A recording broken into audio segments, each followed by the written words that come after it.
నమస్తే, welcome to four sides TV. నేను మీ Vasudevan. Andhra Pradesh assembly నియోజకవర్గాల విశ్లేషణలో భాగంగా మనం ఈరోజు పూర్వపు విజయనగరం జిల్లాలోని విజయనగరం అసెంబ్లీ సెగ్మెంట్ గురించి మాట్లాడుకుందాం. ఒక్కటే మండలం ఉంది విజయనగరం. 260 పోలింగ్ స్టేషన్స్ ఉన్నాయి. మొత్తం ఓటర్లు 2,44,949 అంటే 2.5 లక్షల దగ్గరగా జనవరి 5, 2022 నాటికి లెక్క. ఇక్కడ తూర్పు కాపులు 21.76%, యాదవులు 14.98%, బ్రాహ్మిన్స్ 10.01%, మాల 8.42%, వైశ్య 7.09%, తెలగ బలిజ కాపు 4.31%, కొప్పులు వెలమ 2.99%, క్షత్రియులు 2.97%. మిగిలిన కులాలు కూడా ఉన్నాయి, 20 నుంచి 22 దాకా. మొత్తం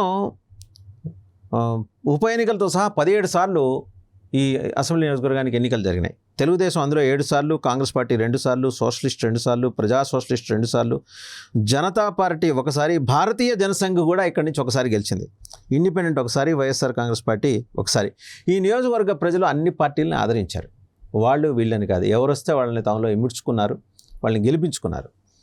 క్షత్రియులు 10 సార్లు గెలిచారు. ఇక్కడ వాళ్ళ సంఖ్య చూస్తే ఓవరాల్గా క్షత్రియ సామాజిక వర్గం సంఖ్య గనక చూస్తే 2.97%, 3% ఉన్న క్షత్రియులు ఈ నియోజకవర్గంలో 10 సార్లు గెలిచారు.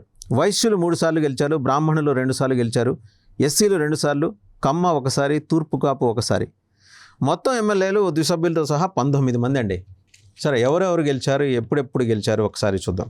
1952లో పూసపాటి విజయరామ గజపతిరాజు గారు సోషలిస్ట్ పార్టీ నుంచి గెలిచారు. క్షత్రియ సామాజిక వర్గం అది అప్పట్లో ద్విసభ్య నియోజకవర్గం కూడా ఉండటం వల్ల 1952లో గంట్లాన సూర్యనారాయణ గారు సోషలిస్ట్ పార్టీ నుంచి గెలిచారు.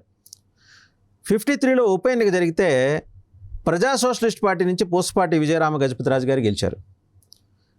మళ్ళీ ఉప ఎన్నిక ద్విసభ్య దానికి కూడా ఉప ఎన్నిక జరిగింది. గంట్లాన సూర్యనారాయణ గారు ప్రజా సోషలిస్ట్ పార్టీ, అంతకుముందు సోషలిస్టు, ఇప్పుడు ఇద్దరు ప్రజా సోషలిస్టు.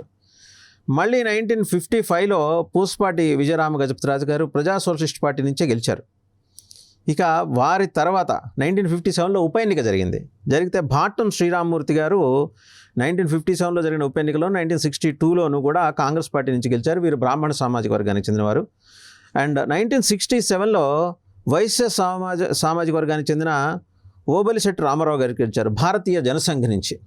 జనసంఘ్ మొత్తానికి ఇక్కడ కూడా ముద్ర వేసింది. ఇక 1972లో అప్పసాని అప్పన్నదొర గారు కాంగ్రెస్ పార్టీ నుంచి గెలిచారు, కమ్మ సామాజిక వర్గం. చాలా ఆశ్చర్యం, అంటే ఈ సామాజిక వర్గం వాళ్ళ ప్రజెన్స్ ఎంత ఉందనేది కనుక చూస్తే 0.37% ఉంది. 0.37% ఉన్న కమ్మ సామాజిక వర్గం నుంచి కూడా ఈ నియోజకవర్గం ఓటర్లు ఆయన గెలిపించుకున్నారు. ఇక 1978 నుంచి 6 సార్లు జరిగిన ఎన్నికల్లో పూసపాటి అశోక్ గజపతిరాజు గారు, విజయరామ గజపతిరాజు గారి కుమారుడు, పూసపాటి వంశస్థులు.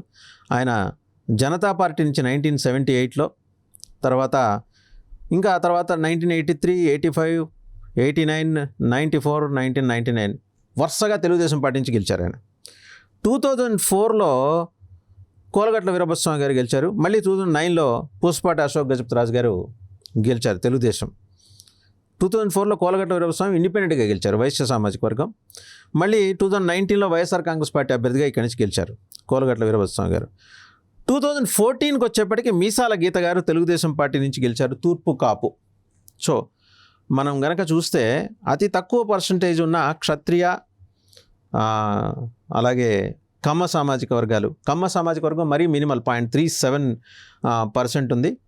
వాళ్ళు ఇక్కడి నుంచి గెలిచిన సందర్భం చూడొచ్చు. క్షత్రియులు 10 సార్లు, వైశ్యులు 3 సార్లు, బ్రాహ్మణులు 2 సార్లు, ఎస్సీలు 2 సార్లు, కమ్మ ఒకసారి, తూర్పు కాపు ఒకసారి. సో ఇక్కడి నుంచి గెలిచిన సందర్భాన్ని మనం గమనించవచ్చు.